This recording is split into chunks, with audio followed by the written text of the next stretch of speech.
Hey guys, this is Paul with rcFoamFighters. I'm back out at the park with the FF-35V2. This was just the original test fit model, you know, so it wasn't pre-planned to put a motor in there and stuff like that. But I did kind of hack into it, and I mounted a prop motor on this test plane so I can just, you know, take it up for a flight and find out some of the flight characteristics. Right now I put a T-motor F80 motor on there. It's a 2200 kV motor, and I got a 7x4 prop.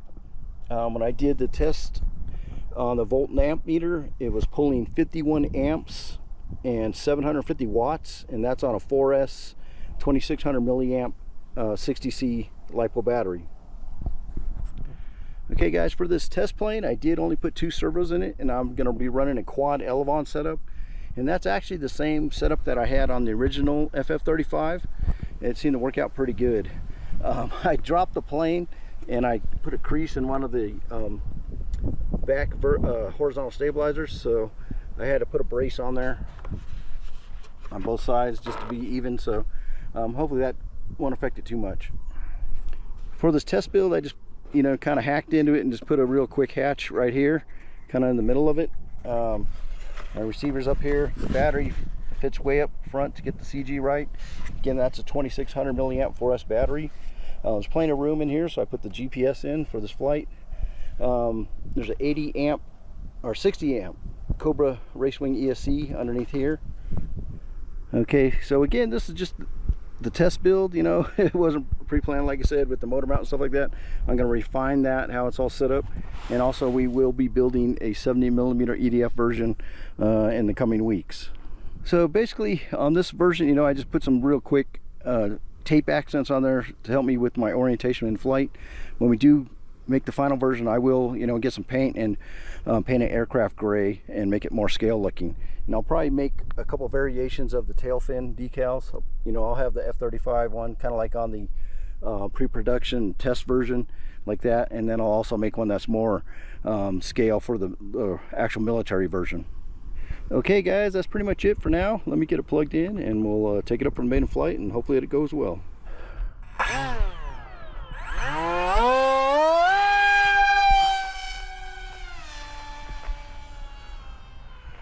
Wow, she's got quite a bit of power with that 7-inch prop.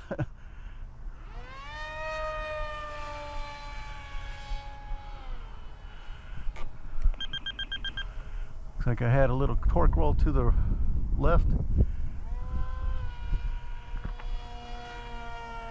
Well, looks like she's flying good right off the bat.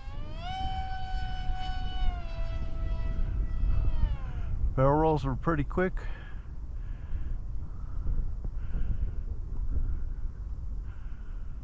Wow, she just floats in the air.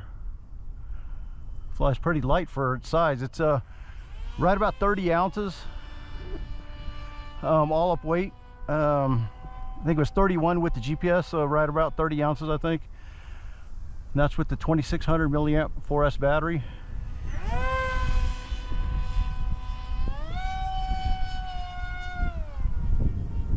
Wow. For a hack together, you know, just putting everything on the test fit model, it's working pretty good.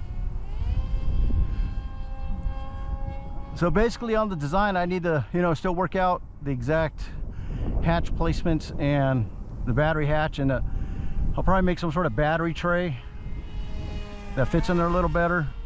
But overall, I think we got a good start.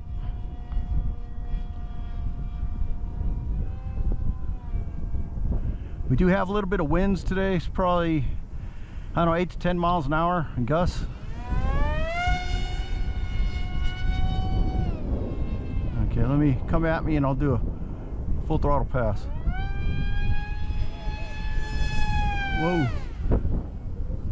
Right into the sun. Where am I? This is a fairly good sized plane. The wingspan is 29.5 inches. You know, basically I made it pretty big to accommodate the 70mm EDF later when I do that version. On the prop version, you know, with the 2600 milliamp battery, should get a pretty good flight time.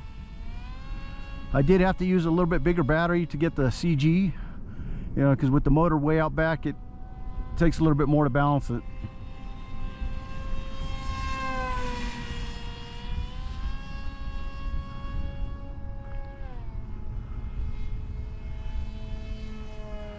Yeah, this one does have a nice big wide fuselage, so you can, you know, put the GPS or other things inside it. You know, really, if you want, you could probably put some camera equipment in it. I may do that, make a FPV version of it. That'd be pretty cool.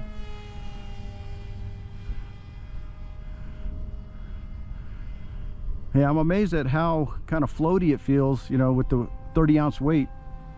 But I guess, you know, it's got a sufficient wingspan for that. Yeah, and the body's almost, you know, kind of like a box kite with the big air vents and stuff like that. Oh, the wind's kicking up.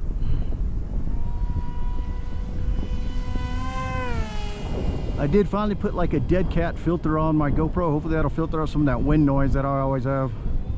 Guess we'll see when I download the video.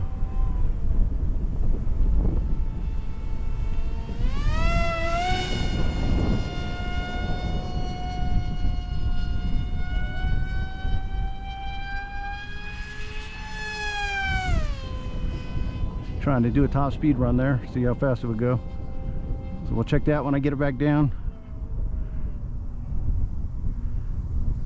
Wow, the winds are definitely kicking up.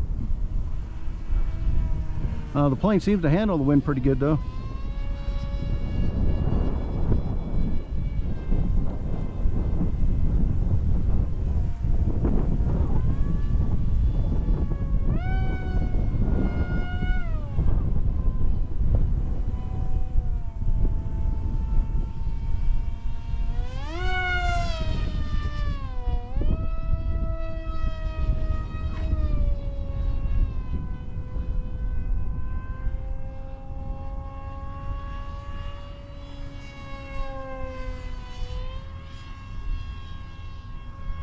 Do some low flying because my drone's over there. Hopefully that'll pick it up.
Okay guys, I think I'll bring it in. I'm gonna land down in the bottom because there's some people in the field today.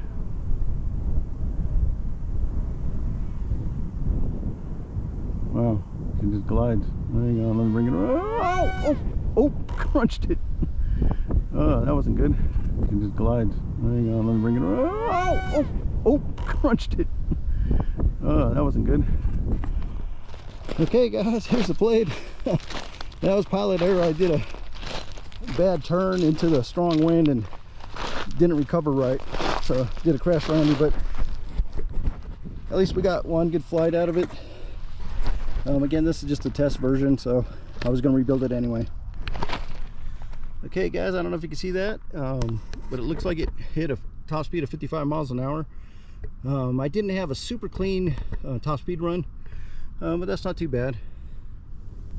Okay guys, I brought the plane back up to the top of the berm. We can do a full crash assessment. Again, that was just my stupid pilot error. I got caught in a strong side wind when I was going too slow and couldn't pull out of it. But anyway, yeah, it looks like it bashed pretty hard on the rocks. Broke off one of the horizontal stabilizers in the back. The front air intake got squished. So it's pretty much done for the day, but at least I did get a nice long flight out of the first flight, so that gives me some good information about how the plane performs. And it looked like it performed pretty well. I was pretty happy with the way it flew on the first toss. So it wasn't much trim adjustments I needed, just a little bit for the torque roll. I did have a tiny bit of up trim programmed into it for the first flight, which I usually do, you know, to make sure it don't nose in. And it looks like it flew pretty good. So I'll be going back to the drawing board and, you know, working on the design. Like I said, I'll figure out where I want to actually put the battery hatch, and I'll probably put a battery tray in there. And I also, like I said in the last video, probably need to put another few bulkheads in there to help keep the shape of the actual fuselage. But overall, I'm really happy with the way it flew. Again, that crash was just my stupid pilot error. So stay tuned. We'll start working on the EDF version and the final version of the prop version also in the coming weeks.